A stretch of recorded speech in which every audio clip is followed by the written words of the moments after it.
ആർക്കാണ് യഥാർത്ഥത്തിൽ രാഹുകാലം? രാഹുൽ ഗാന്ധിക്കോ നരേന്ദ്രമോദിക്കോ? നോട്ട് നിയന്ത്രണവുമായി ബന്ധപ്പെട്ട വിഷയത്തിൽ ഇന്ന് വരെ പാർലമെന്റ് ബഹളമയമായിരുന്നു. പാർലമെന്റ് അനിശ്ചിതകാലത്തേക്ക് പിരിയുമ്പോൾ എന്താണ് സംഭവിക്കുന്നത്? ഇതാണ് ന്യൂസ് ആൻഡ് വ്യൂസ് പരിശോധിക്കുന്നത്. ചർച്ചയിൽ പങ്കെടുക്കുന്നത് doctor A Sampath M P, Congress നേതാവ് ശ്രീ PM സുരേഷ് ബാബു, മുതിർന്ന മാധ്യമ പ്രവർത്തകനും BJPയുടെ ഭാഗത്തു നിന്ന് ഈ ചർച്ചയിൽ പങ്കെടുക്കുന്നത് ശ്രീ KV ഹരിദാസ് എന്നിവർ. ചർച്ചയിലേക്ക് പോകുന്നതിന് മുമ്പ് ഒരു ചെറിയ ഇടവേളയിലേക്ക്. അഡ്വക്കേറ്റ് PM സുരേഷ് ബാബു, രാഹുൽ ഗാന്ധിക്ക് പ്രതിപക്ഷത്തിന് പൊതുവേയും ലഭിച്ച ഒരു നല്ല അവസരമായിരുന്നു ഇന്ന് നരേന്ദ്രമോദിക്കെതിരായുള്ള ആ ബുള്ളറ്റ് പ്രൂഫ് തെളിവ് പുറത്തുവിടാൻ. എന്തുകൊണ്ടാണ് രാഹുൽ ഗാന്ധി ആ ഒരു സന്ദർഭം പാഴാക്കിയത്?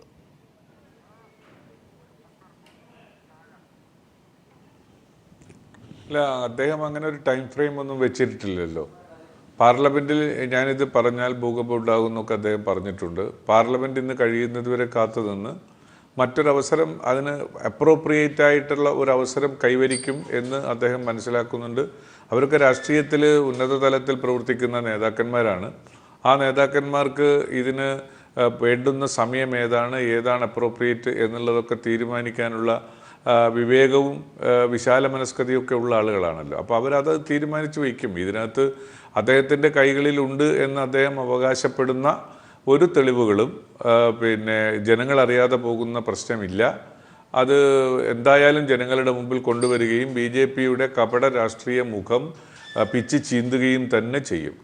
ശ്രീ സുരേഷ് ബാബു, കോൺഗ്രസ് ഒരു ഉത്തരവാദിത്തമുള്ള രാഷ്ട്രീയ പാർട്ടി എന്നുള്ള നിലയ്ക്ക് താങ്കൾ ഇപ്പോൾ അഭിപ്രായപ്പെട്ടതുപോലെ പ്രതികരിക്കും എന്നാണ് പൊതുവെ പ്രതിപക്ഷത്തെ വിശ്വസിക്കുന്ന എല്ലാവരും കരുതിയത് തന്നെ. ആ നിലയ്ക്ക് ഇന്ന് അദ്ദേഹം ആ തെളിവ് പുറത്തുവിടുന്നതിന് പാർലമെൻറ്റിൽ പറയുന്നതിനുള്ള ഒരുക്കങ്ങൾ നടത്തിയതായി പോലും കാണുന്നില്ല. അതായത് നോട്ടീസ് കൊടുത്ത് അദ്ദേഹത്തിന് സംസാരിക്കാനുള്ള കാര്യങ്ങൾ പറയുന്നതിനുള്ള അവസരം തേടിയതായി കാണുന്നില്ല. ആ നിലയ്ക്ക് ഇന്ന് പാർലമെൻറ്റിൽ അദ്ദേഹം അത് പറയും എന്ന് നേരത്തെ പ്രതീക്ഷിച്ചവർക്കല്ലേ തെറ്റിയത്? കോൺഗ്രസ് അതിന് ഒരുങ്ങിയിരുന്നു.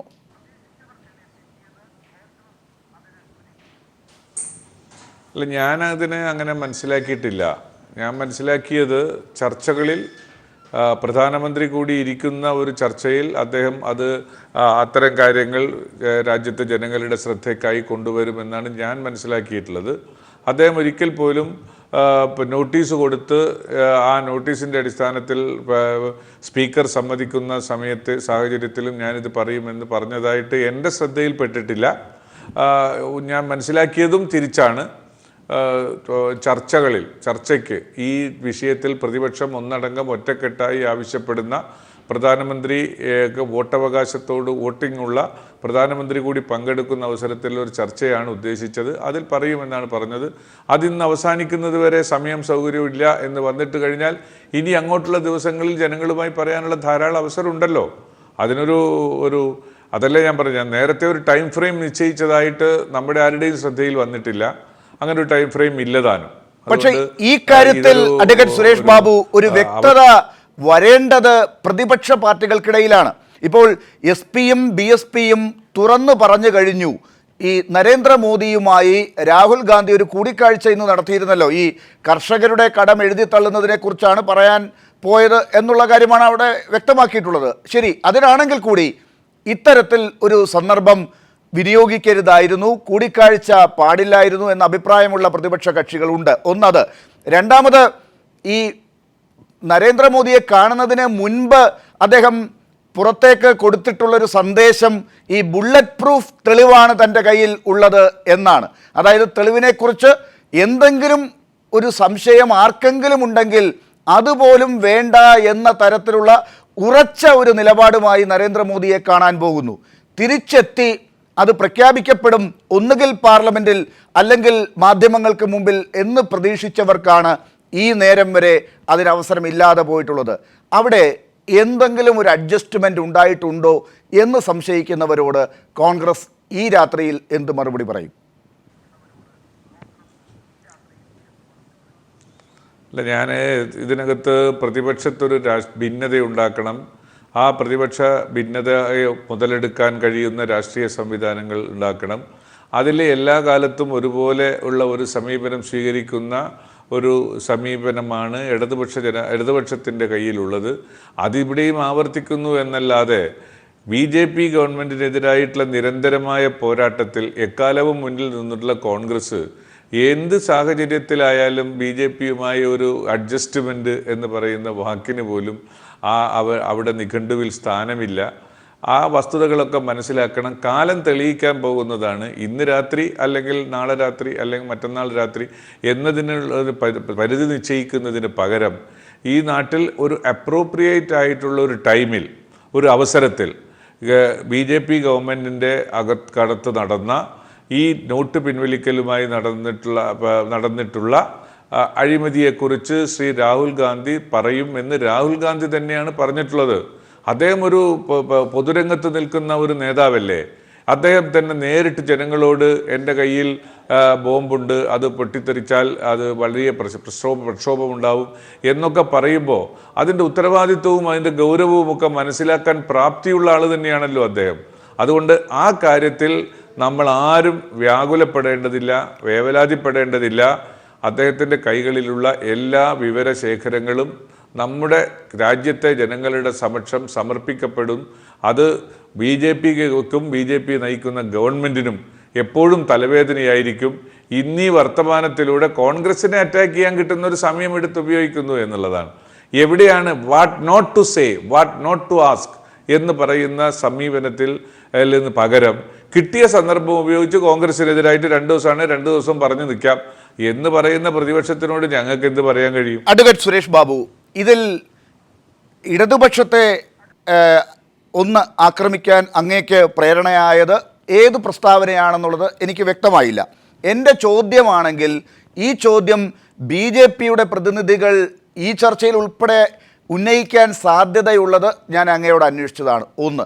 രണ്ടാമത്തെ കാര്യം, പ്രതിപക്ഷ പാർട്ടികൾ നേരിട്ട് ഇടതുകക്ഷികളല്ലാത്ത SPയും BSPയുമാണ് ഈ കാര്യത്തിൽ രാഹുൽ ഗാന്ധി നരേന്ദ്രമോദിയെ കണ്ടതിനെ വിമർശിച്ചത്. അക്കാര്യത്തിൽ ഒരു ഭിന്നിപ്പ് പ്രതിപക്ഷത്തുണ്ടായി എന്നുള്ളത് നമ്മൾ കണ്ടതാണ്. എന്ന് പറഞ്ഞാൽ നോട്ട് നിയന്ത്രണ കാര്യത്തിൽ ഭരണകക്ഷിയെ ആക്രമിക്കുന്ന കാര്യത്തിൽ പ്രതിപക്ഷം പിന്തിരിഞ്ഞു നിൽക്കുന്നു, പല തട്ടുകളിലായി നിൽക്കുന്നു എന്ന് അഭിപ്രായം ഇല്ല. അങ്ങനെ ഒരു കാഴ്ച നമ്മൾ ഇതുവരെ കണ്ടിട്ടുമില്ല. പക്ഷേ കോൺഗ്രസ് വലിയൊരു പ്രതിരോധത്തിൽ നിൽക്കുന്ന ഘട്ടത്തിൽ, അഗസ്റ്റ വെസ്റ്റ്ലാൻഡ് പോലെയുള്ള ഹെലികോപ്റ്റർ ഇടപാടിൻ്റെ കാര്യത്തിൽ ഒരു പ്രശ്നത്തിൽ നിൽക്കുന്ന സമയത്ത് ഇങ്ങനെ ഒരു തെളിവുണ്ടെന്ന് പറയുന്ന ആൾ അത് ഇതുവരെ പറയാത്തതെന്ത്, അല്ലെങ്കിൽ നാളെയെങ്കിലും പറയാൻ സാധ്യതയുണ്ടോ എന്ന് കോൺഗ്രസ് മറുപടി പറയേണ്ടതാണ്. അത് കോൺഗ്രസിനെ എതിർക്കുന്ന ഇടതുകക്ഷികളുടെ ഒരു സ്ഥിരം പല്ലവിയായി കാണേണ്ടതില്ല. അല്ല, കോൺഗ്രസിനെ ഈ കാര്യത്തിൽ കോൺഗ്രസിനെ ഇടതുപക്ഷം വിമർശിച്ചതായി എൻ്റെ ശ്രദ്ധയിൽപ്പെട്ടിട്ടില്ല. ഞാൻ എൻ്റെ പരാമർശത്തിൽ ഇടതുപക്ഷത്തിനെ കൂടി ഉൾപ്പെടുത്തിയത് താങ്കളുടെ പരാമർശം വെച്ചുകൊണ്ടാണ്. അങ്ങക്ക് അതുമായി ബന്ധമില്ല എന്ന് പറയുന്ന പക്ഷം ഞാൻ എൻ്റെ ആ വാദഗതി പിൻവലിക്കാൻ തയ്യാറാണ്. പക്ഷെ വിഷയം BJPയും BSPയും ഒക്കെ ഞങ്ങളുമായി നേരിട്ട് ഏറ്റുമുട്ടാൻ പോകുന്നതാണ്. ഈ വരാനിരിക്കുന്ന ഉത്തരാഖണ്ഡ്, ഉത്തർപ്രദേശ്, ഗോവ, പഞ്ചാബ് തുടങ്ങിയ തെരഞ്ഞെടുപ്പുകളിൽ നേരിട്ട് ഇടതുപക്ഷവും നമ്മളും തമ്മിൽ അത്ര വലിയ തെരഞ്ഞെടുപ്പ് യുദ്ധമൊന്നും അവിടെ നടക്കുന്നില്ല. പക്ഷേ ഇവിടെ ഈ സംസ്ഥാനങ്ങളിലൊക്കെയുള്ള, അപ്പോൾ അവിടെ കോൺഗ്രസിനെ ക്ഷീണിപ്പിക്കാൻ ഇവർക്ക് കിട്ടിയൊരു സന്ദർഭം അവരത് ഉപയോഗിക്കുന്നു എന്നാണ് ഞാൻ വിചാരിക്കുന്നത്. അങ്ങനെ അല്ലാതിരിക്കട്ടെ എന്ന് ഞാൻ ആഗ്രഹിക്കുന്നു. ഇവിടെ കോൺഗ്രസ് ഒരു പ്രതിരോധത്തിലല്ല. ഇന്നത്തെ ദേശാഭിമാനി പത്രം പോലും റിപ്പോർട്ട് ചെയ്തിട്ടുള്ളത് ആ രൂപത്തിലല്ല. കോൺഗ്രസ് ഈ അഗസ്റ്റ വെസ്റ്റ്ലാൻഡ് കേസ് നോട്ട് വിവാദത്തെ മറയാക്കാൻ വേണ്ടി, അതിനെ തടുക്കാൻ വേണ്ടി ഒരു മറയാക്കുന്നു എന്ന അർത്ഥത്തിലാണ് ദേശാഭിമാനി പത്രം പോലും പറഞ്ഞിട്ടുള്ളത്.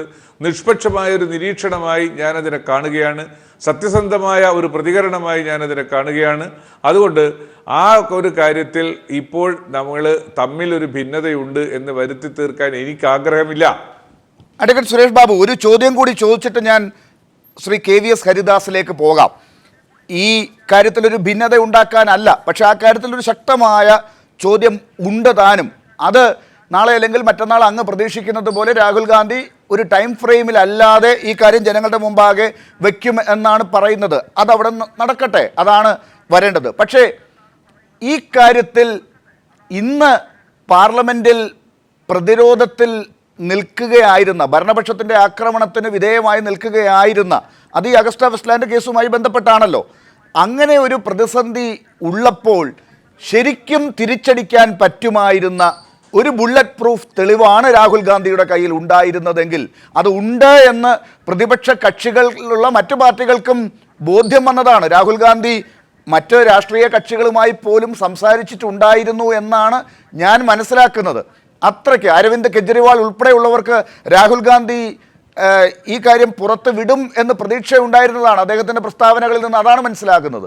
അപ്പോൾ അങ്ങനെ ഉണ്ടായിരുന്ന ഒരു ഘട്ടത്തിൽ പാർലമെൻറ്റിൽ അല്ലെങ്കിൽ പുറത്തെങ്കിലും ആ കാര്യം പറഞ്ഞിരുന്നുവെങ്കിൽ അത് ഗവൺമെൻറ്റിന് ഈ ദിവസം ഒരു ക്ഷീണം ഉണ്ടാക്കില്ലായിരുന്നു. ഗവൺമെൻറ്റിന് ക്ഷീണം ഉണ്ടാക്കും എന്നുള്ള കാര്യത്തിൽ യാതൊരു തർക്കവുമില്ല. അത് ഇന്ന് പറഞ്ഞാൽ ഇന്ന് ക്ഷീണം ഉണ്ടാക്കും, നാളെയാണ് പറയുന്നതെങ്കിൽ നാളെ മുതൽ ക്ഷീണം ഉണ്ടാക്കും, അത്രയേ ഉള്ളൂ. അപ്പം അതിൻ്റെ സമയം സെലക്ട് ചെയ്യാനുള്ള അതിൻ്റെ പ്രൊറോഗേറ്റീവ് അവരിലാണല്ലോ ഉള്ളത്. ആരും നമ്മൾ പ്രതിപക്ഷ കക്ഷികളൊക്കെ തീരുമാനിച്ച് ഇന്ന ദിവസം ഇതിൻ്റെ ഈ തെളിവ് പരസ്യമാക്കണമെന്നൊന്നും തീരുമാനിക്കാത്തിടത്തോളം കാലം കയ്യിലുണ്ടെന്ന് അവകാശപ്പെടുന്ന ശ്രീ രാഹുൽ ഗാന്ധി തന്നെ അതിന് യുക്തമായ സമയത്ത് അത് പുറത്തുവിടും എന്ന കാര്യത്തിൽ നമ്മൾ സംശയിക്കേണ്ടുന്ന ഒരു ആവശ്യമില്ല, ഒരു സാഹചര്യവുമില്ല. BJP ഗവൺമെൻറ് മോദി ഗവൺമെൻറ്റുമായി നിരന്തരമായ പോരാട്ടത്തിൽ നിൽക്കുന്ന ഒരു രാഷ്ട്രീയ സംവിധാനവും അതിൻ്റെ നേതാക്കളും ഇതിൻ്റെ ഒരു പേരിൽ, കാരണം ഇതിനകത്ത് ഇത് 2003 മുതൽ തുടങ്ങിയിട്ടുള്ള സാഹചര്യങ്ങളാണ് അഗസ്റ്റ വെറ്റ്ലാൻഡിൽ എന്നതാണ് ഞാൻ മനസ്സിലാക്കുന്നത്. അവരെ വെച്ച് ശ്രീ AK ആൻ്റണിയുടെ സ്റ്റേറ്റ്മെൻറ്റ് ഇന്നലെ വന്നു. ഒരു കാര്യത്തിൽ പോലും യാതൊരു തരത്തിലുള്ള ഇൻവോൾവ്മെൻറ്റും ആരെ പോയിന്റ് ചെയ്യാൻ ഉദ്ദേശിക്കുന്നോ ആ കുടുംബത്തിനോടോ ആ ആളുകൾക്കോ ഇല്ല എന്നുള്ളത് വ്യക്തമാക്കപ്പെട്ടിട്ടുണ്ട്.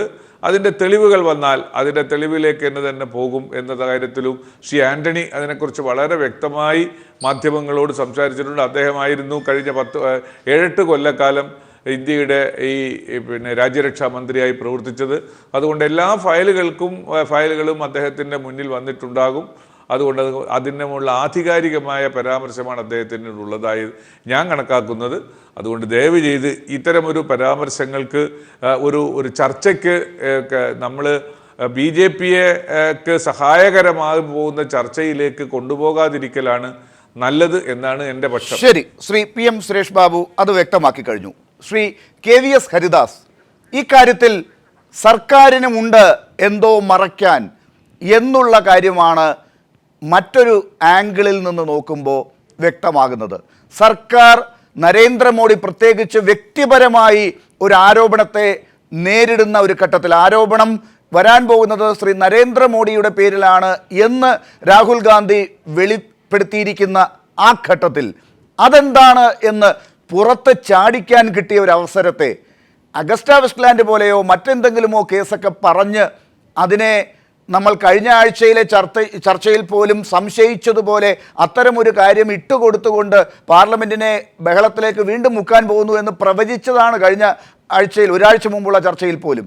അതിനെ അന്വർത്ഥമാക്കുന്ന രീതിയിലുള്ള ഇടപെടലുകൾ നടത്തി ഭരണപക്ഷം തന്നെ കാര്യങ്ങളെ മുക്കുമ്പോൾ നരേന്ദ്രമോദിയും ഈ പറയുന്ന കാര്യത്തിൽ ഒത്തുകളി ഉണ്ട് എന്ന് തോന്നിപ്പിക്കുന്ന തരത്തിലേക്ക് പോകുന്നുണ്ടോ എന്ന് സംശയിക്കേണ്ടി വരുന്നു. ശ്രീ KVS ഹരിദാസ്.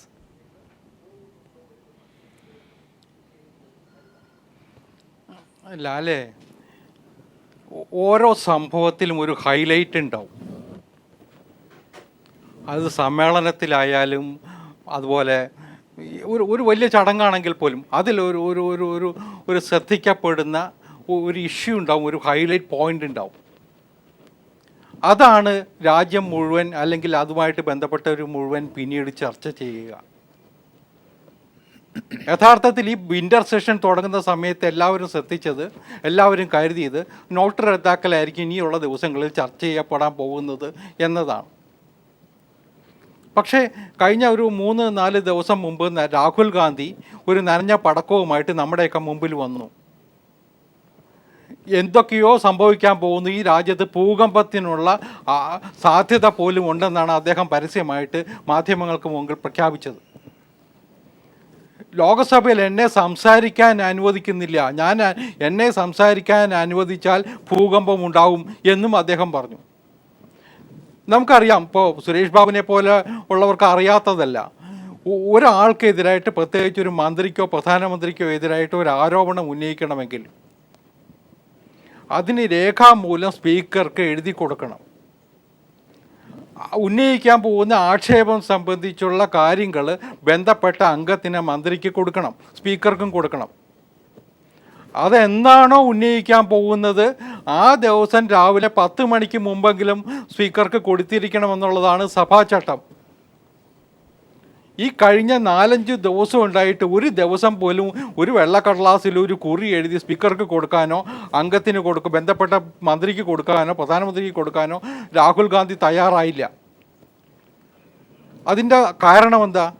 കാരണം അങ്ങനെ ഒരു ഉദ്ദേശം അയാൾക്ക് ഇല്ലായിരുന്നു, അല്ലെങ്കിൽ അങ്ങനെ ഒരു സാധനം രാഹുൽ ഗാന്ധിയുടെ കയ്യിലില്ലായിരുന്നു എന്നത് തന്നെയാണ്. പിന്നെ പാർലമെൻറ്റ് സമ്മേളിക്കുന്ന സമയത്ത് സഭയ്ക്കുള്ളിൽ ആർക്കെതിരെ എന്തെങ്കിലും വിളിച്ചു കൂവിയാൽ നിയമത്തിൻ്റെ പരിരക്ഷ കിട്ടും എന്നുള്ള ഒരു അഹങ്കാരമോ അല്ലെങ്കിൽ താല്പര്യമോ ഉണ്ടാവുമായിരിക്കാം രാഹുൽ ഗാന്ധിക്ക്. പുറത്തത് പറഞ്ഞാൽ കോടതി കയറേണ്ടി വരുമെന്ന് നന്നായിട്ട് അറിയുന്ന ആളും കൂടി ആയിരിക്കണം കോൺഗ്രസിൻ്റെ ഉപാധ്യക്ഷൻ. കാരണം ഇപ്പോൾ തന്നെ RSSനെതിരായിട്ട് ഒരു ആക്ഷേപം ഉന്നയിച്ചിട്ട് ഞാൻ അവിടെ ഒന്ന് ഇടപെടട്ടെ.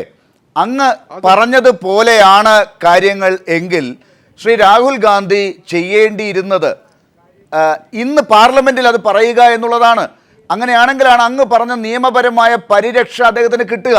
ഇപ്പോൾ അദ്ദേഹം അത് മാറ്റിവെച്ചിരിക്കുന്നത് പുറത്തു പറയാനാണ് എന്ന് പറയുമ്പോൾ, അങ്ങ് പറഞ്ഞതുപോലെ നിയമത്തിൻ്റെ ഒരു പരിരക്ഷ അദ്ദേഹത്തിന് കിട്ടുന്ന രീതിയിലുള്ള എന്തോ ഒരു വിശ്വാസം അദ്ദേഹത്തിന് ഉണ്ടെങ്കിലല്ലേ അദ്ദേഹം അടുത്ത ദിവസങ്ങളിൽ അത് പുറത്തു പറയാൻ തയ്യാറാകുകയുള്ളൂ. മറ്റൊന്ന്, നനഞ്ഞ പടക്കം എന്ന് നിങ്ങൾക്ക് ഇപ്പോൾ അവകാശപ്പെടാൻ എങ്ങനെ സാധിക്കും? നനഞ്ഞ പടക്കമാണ് എന്ന് തെളിയിക്കാനുള്ള ബാധ്യത നിങ്ങൾക്കുണ്ട്. ഇത് നനഞ്ഞ പടക്കമാണ്, കണ്ടില്ലേ, ഇതിനകത്തൊന്നുമില്ല എന്നുള്ള കാര്യം രാഹുൽ ഗാന്ധിയുടെ വായിൽ നിന്ന് പുറത്തേക്ക് ചാടിക്കാനുള്ള ഉത്തരവാദിത്വം നിങ്ങൾക്കുമുണ്ട്. ഈ സഭയിലെ ചട്ടം നിങ്ങളും നോക്കിയിട്ടില്ലല്ലോ ഈ ദിവസങ്ങളിലൊന്നും. സഭയിലെ ചട്ടമനുസരിച്ച് രാഹുൽ ഗാന്ധി എഴുതി കൊടുത്ത് ഈ കാര്യങ്ങൾ പറയാൻ ആവശ്യപ്പെടണമായിരുന്നു എങ്കിൽ ഈ ദിവസങ്ങളിൽ ഇത്രയും കാലം എല്ലാ ചട്ടങ്ങളും പാലിച്ചാണോ സർക്കാർ നോട്ട് നിയന്ത്രണ കാര്യത്തിൽ പ്രവർത്തിച്ചത്, സഭയിൽ ചർച്ചകളുടെ കാര്യത്തിൽ ഇടപെട്ടത്?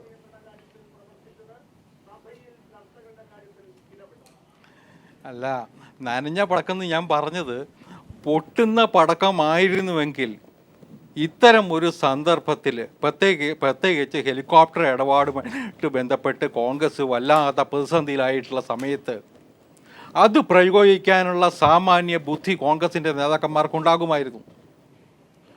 ദൗർഭാഗ്യവശാൽ അതിനവർ തയ്യാറാവാത്തത് സത്യത്തിൽ അങ്ങനെ യാതൊന്നുമില്ല എന്നുള്ളത് കൊണ്ട് തന്നെയാണ്.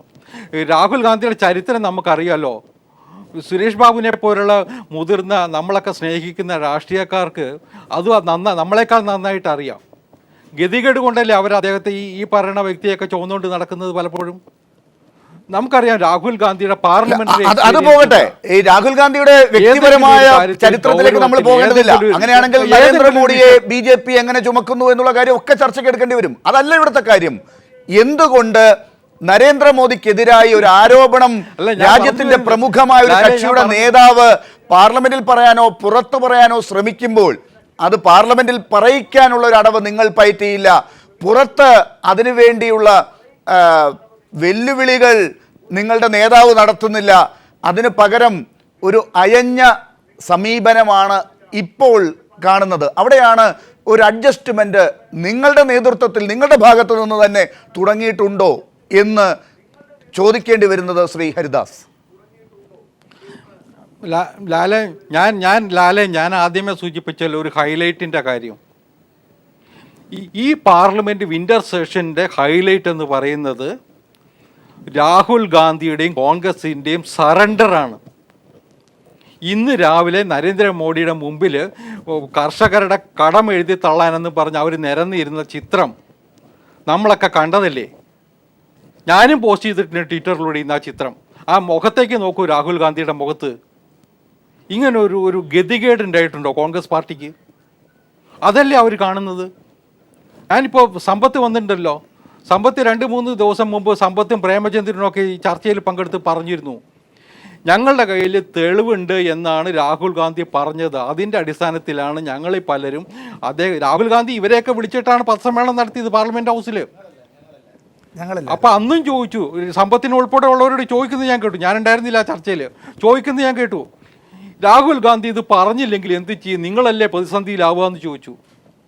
അക്ഷരാർത്ഥത്തിൽ പ്രതിസന്ധിയിലായത് രാഹുൽ ഗാന്ധിയുടെ കാലെ ശ്രീ ഹരിദാസ്, ഈ കാര്യത്തിൽ ഈ ഒരു രാത്രി കൊണ്ട് തീരുന്നതല്ല എന്ന് ശ്രീ സുരേഷ് ബാബു പറഞ്ഞു കഴിഞ്ഞു. കോൺഗ്രസിന്റെ നിലപാട് ഇപ്പോഴും അല്ല, നിങ്ങൾക്ക് തലവേദന ഉണ്ടാക്കുന്നത് തന്നെയാണ്. നിങ്ങൾ അങ്ങനെ ആശ്വസിക്കാറായിട്ടില്ല ഇപ്പോഴും. അതിന്റെ പേരിൽ നിങ്ങൾ ഒന്നുകിൽ അഡ്ജസ്റ്റ്മെന്റ് നടത്തിയിരിക്കുന്നു, അതല്ലെങ്കിൽ നനഞ്ഞ പടക്കമാണെന്ന് നിങ്ങൾ പറയുന്നത് ശരിയാകണമെങ്കിൽ അതെന്താണ് ആ പടക്കം, എവിടെയാ പടക്കം? ഇത് പുറത്തു കൊണ്ടുവരാനുള്ള ഉത്തരവാദിത്വം നിങ്ങൾക്കുമുണ്ട്. ആ പടക്കമൊന്ന് പുറത്തേക്ക് കാണിപ്പിച്ചു തരൂ ശ്രീ ഹരിദാസ്. ലാലേ, ഞങ്ങൾക്ക് ഇപ്പോൾ ആരെയും പേടിക്കേണ്ട ആവശ്യമില്ല. ഈ സാഹചര്യത്തിൽ പ്രധാനമന്ത്രിക്കെതിരായിട്ട് ആരോപണം കൊണ്ടുവരട്ടെ, പരസ്യമായിട്ട് പറയട്ടെ. ഞാൻ പറഞ്ഞ സഭയ്ക്ക് അകത്ത് പറ്റില്ലെങ്കിൽ പുറത്ത് പറയട്ടെ. എത്ര ദിവസം ഉണ്ടായിരുന്നു? ഞാൻ ഇന്ന് പറയുന്നു പറഞ്ഞ് 4-5 ദിവസം നടന്നതല്ലേ? അങ്ങനെയാണെങ്കിൽ പിന്നെ ഞാൻ പറയുള്ളൂ എന്ന് എന്തുകൊണ്ടാന്ന് പറഞ്ഞില്ല? 5-6 ദിവസമായില്ലേ ലാലേ നമ്മളിത് കേൾക്കാൻ തുടങ്ങിയിട്ട്? ഞാൻ ഇന്ന് രാഹുൽ ഗാന്ധിയെ സംസാരിക്കാൻ ഒന്ന് അനുവദിക്കാമായിരുന്നല്ലോ. അല്ലെങ്കിൽ ഈ പറയുന്നത് പോലെ സ്പീക്കർക്ക് എഴുതി കൊടുത്തിട്ടില്ല എന്നുള്ളത് ഒരു വശത്തുണ്ട്, അതവിടെ നിൽക്കട്ടെ. അതിന് പറയുന്നത് കോൺഗ്രസ് പറയുന്നത് അവർ പറഞ്ഞിട്ടില്ല, പാർലമെന്റിൽ തന്നെ പറയും എന്ന്. അവർ ആലോചിക്കുകയാണ് എവിടെ പറയണം, ഏതാണ് നല്ല സന്ദർഭം എന്ന്. അത് അവിടെ നിൽക്കട്ടെ. അത് വേണമെങ്കിൽ തൽക്കാലം നമുക്ക് കുറച്ച് സമയം കൂടി കാത്തിരിക്കാവുന്നതാണ്. പക്ഷേ നിങ്ങൾക്ക് ഇത് ഇപ്പോൾ തന്നെ പൊട്ടിപ്പിക്കാമായിരുന്നല്ലോ. വലിച്ചെടുത്ത് സിനിമയിൽ കണ്ടതുപോലെ നിങ്ങൾക്ക് തന്നെ അതെടുത്ത് തറയിലിട്ട് പൊട്ടിക്കാമായിരുന്നല്ലോ. ഞങ്ങൾ എന്തിനാ പൊട്ടിക്കണേന്ന്? ഞങ്ങൾ ഇതിനകത്ത് നരേന്ദ്രമോദി സർക്കാരിന് ഒരു ആശങ്കയില്ല. രാഹുൽ ഗാന്ധി എന്തേ ഞാൻ പേടിയില്ലല്ലോ, പേടിയില്ല ലാലേ. ഇങ്ങനെ പൊട്ടുന്നൊരു സാധനം ഉണ്ടെങ്കിലല്ലേ പേടിക്കേണ്ട കാര്യമുള്ളൂ. അത് പൊട്ടാത്ത നനഞ്ഞ പടക്കെന്ന് ഞാൻ ആവർത്തിച്ച് പറയുന്നത് അതുകൊണ്ട് തന്നെയാണ്. രാഹുൽ ഗാന്ധിയുടെ ചരിത്രത്തിൽ ഇതുവരെ, കോൺഗ്രസിൻ്റെ ചരിത്രത്തിൽ ഞാൻ പറയുന്നില്ല, രാഹുൽ ഗാന്ധിയുടെ നേതൃത്വത്തിൽ കോൺഗ്രസ് വന്നതിന് ശേഷം ഇതുവരെ ഇതുപോലൊന്നും ചെയ്യാൻ അവർക്ക് കഴിഞ്ഞിട്ടില്ല, അവരെ കൊണ്ട് കഴിയുകയുമില്ല. ഞാൻ ചോദിക്കുന്നത് അതിനേക്കാൾ നല്ല സാധനങ്ങൾ എന്തെങ്കിലും ആണെങ്കിൽ ഇവരുടെ പ്രഗത്ഭന്മാരായ നേതാക്കന്മാർ രാജ്യസഭയിലുണ്ടല്ലോ, രാജ്യസഭയിൽ ചർച്ചകൾ നടന്നിരുന്നല്ലോ. ഗുലാം നബി ആസാദ്, AK ആന്റണി ഉണ്ട്, മൻമോഹൻ സിംഗ് ഉണ്ട്, ആനന്ദ് ശർമ്മയുണ്ട്, ചിദംബരം ഉണ്ട്, കപിൽ സിബലുണ്ട്, ആരൊക്കെയുണ്ട് രാജ്യസഭയിൽ? അവർക്ക് അവിടെ അവതരിപ്പിക്കാമായിരുന്നല്ലോ ഈ പ്രശ്നം. രാജ്യസഭയിൽ അവർക്ക് അനുകൂലമായിട്ട് സാഹചര്യം ഒരുക്കാൻ പറ്റുമായിരുന്നല്ലോ. അതെന്താ ചെയ്യായിരുന്നു? അങ്ങനെ ഇതേ ചോദ്യമാണ് ഇത്രയും ദിവസം ലോക്സഭയിൽ നിങ്ങളെ കുറിച്ച് ചോദിച്ചുകൊണ്ടിരുന്നത്. നിങ്ങൾക്കെല്ലാം അനുകൂലമായ സാഹചര്യങ്ങളും ഉണ്ടായിരുന്ന സഭയാണല്ലോ ഈ ലോക്സഭ. അവിടെ എന്തുകൊണ്ടാണ് നിങ്ങൾ ഈ നോട്ട് നിയന്ത്രണ കാര്യത്തിൽ ഒരു വോട്ടോടുകൂടിയുള്ള ചർച്ചയ്ക്ക് തയ്യാറാകാതിരുന്നത് എന്ന ചോദ്യം ചോദിക്കും പോലെ ഉള്ളൂ. മറു ചോദ്യം, ഇതിനൊക്കെ നിങ്ങൾ കാണുന്ന രാഷ്ട്രീയം പോലെയുള്ള എന്തോ നിറം മറ്റവരും കണ്ടിട്ടുണ്ടാകും, കോൺഗ്രസും കണ്ടിട്ടുണ്ടാകും.